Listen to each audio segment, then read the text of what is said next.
Hello anime fans, क्या हालचाल आप सभी का। तो आज हम साकामोटो डेज के एपिसोड 2 को एक्सप्लेन करने वाले हैं। अगर आपने एपिसोड 1 को नहीं देखा तो इसका लिंक आपको डिस्क्रिप्शन में मिल जाएगा। तो शुरू करते हैं हम बिना किसी देरी के। एपिसोड की शुरुआत में हमें शिन को दिखाया जाता है जो साकामोटो के साथ काम करता है। शिन साकामोटो की तारीफ करता है कि आपको हिटमैन के काम को छोड़े कितने दिन हो गए हैं, लेकिन आपने उनको कितनी बुरी तरह से मारा। मैंने ऐसी लड़ाई पहले कभी नहीं देखी। तभी साकामोटो की वाइफ बोलती है कि तुमने फिर से हिटमैन के काम को तो शुरू नहीं किया। साकामोटो डरते हुए बोलता है नहीं। इधर शिन बोलता है कि आपने तो उन्हें मारा था, लेकिन साकामोटो बोलता है कि मैंने बस उन्हें घायल किया था। तभी साकामोटो की वाइफ बोलती है कि अगर तुमने फैमिली रूल को तोड़े तो डिवोर्स हो जाएगा। शिन साकामोटो से पूछता है कि ये फैमिली रूल क्या है। तभी साकामोटो उसे पेन से मारने के लिए सोचता है और शिन बोलता है कि आप मुझे मन ही मन मारने के बारे में क्यों सोचते हैं। फिर दोनों सामान लेने के लिए शहर चले जाते हैं। शिन बोलता है कि सामान लेने के लिए इतनी दूर आने की क्या जरूरत थी। इधर साकामोटो एक दुकान से मीट बन खरीदता है। तभी शिन बोलता है कि आप मीट बन के लिए इतनी दूर आए हैं। मीट बन साकामोटो की फैमिली को बहुत पसंद है। शिन बोलता है कि आपको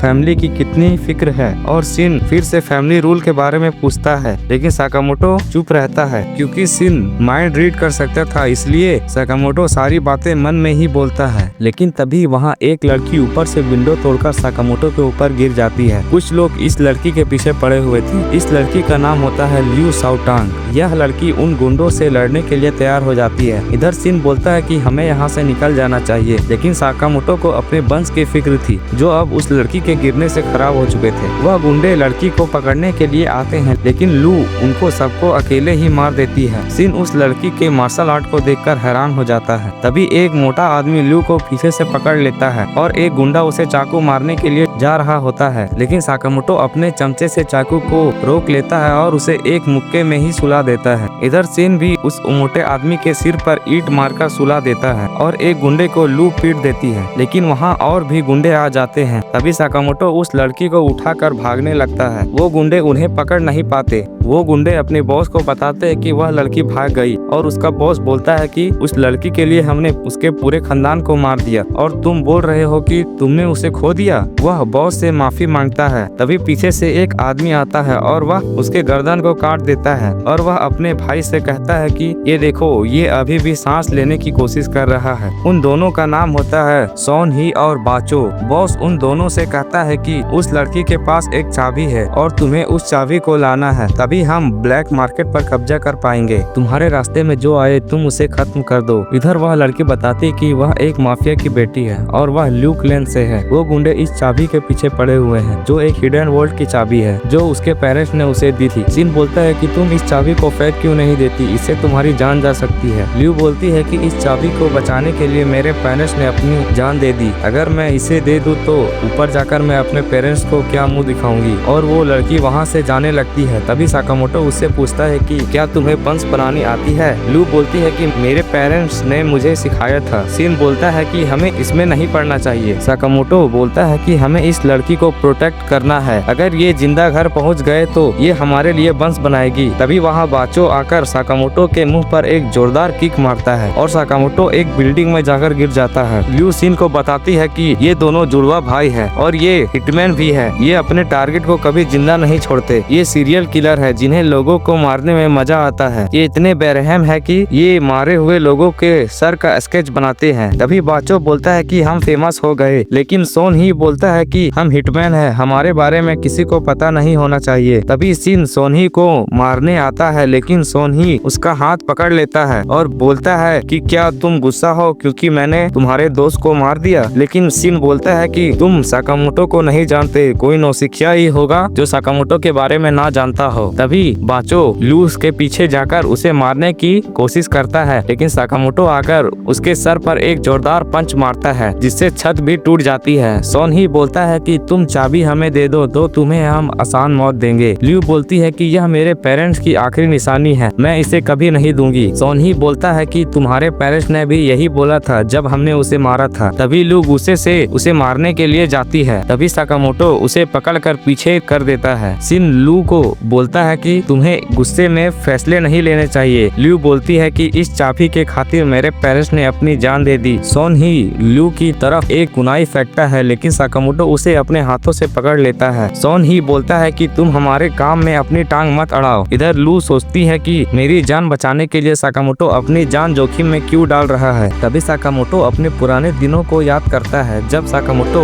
एओई के लिए गिफ्ट लेकर जाता है, लेकिन उसके चेहरे पर खून लगा हुआ था। एओई समझ जाती है कि वह किसी को मार कर आया है और एओई उस खून के पैसे से लिया हुआ गिफ्ट नहीं लेती। एओई कहती है कि अगर तुम इस काम को नहीं छोड़ते तो हम साथ नहीं रह सकते। इतना बोलकर एओई छत से कूद जाती है, लेकिन साकामोटो उसे बचा लेता है और वहाँ नीचे बर्फ होने के कारण वो दोनों बच जाते हैं। एओई कहती है कि अगर मैं मर जाती तो तुम मुझे मिस करते, इसी को प्यार कहते हैं। एओई साकामोटो से प्रॉमिस करने के लिए बोलती है तुम अब किसी को नहीं मारोगे, यही हमारा रूल होगा। आज तक तुमने जितने लोगों को भी मारा है उनके बदले तुम लोगों की जान बचाओगे। शिन साकामोटो के मन की बातें जानकर इमोशनल हो जाता है और मन में बोलता है कि यही है फैमिली रूल कि किसी को जान से नहीं मारना है। वो दोनों भाई अब साकामोटो पर हमला कर देते हैं, लेकिन साकामोटो उनसे किचन के सामानों से लड़ने लगता है। अब वो दोनों अपनी कट आयरन तकनीक से वार करने लगते हैं और साकामोटो को काटने की कोशिश करते हैं, लेकिन साकामोटो उन सभी वारों से बच जाता है।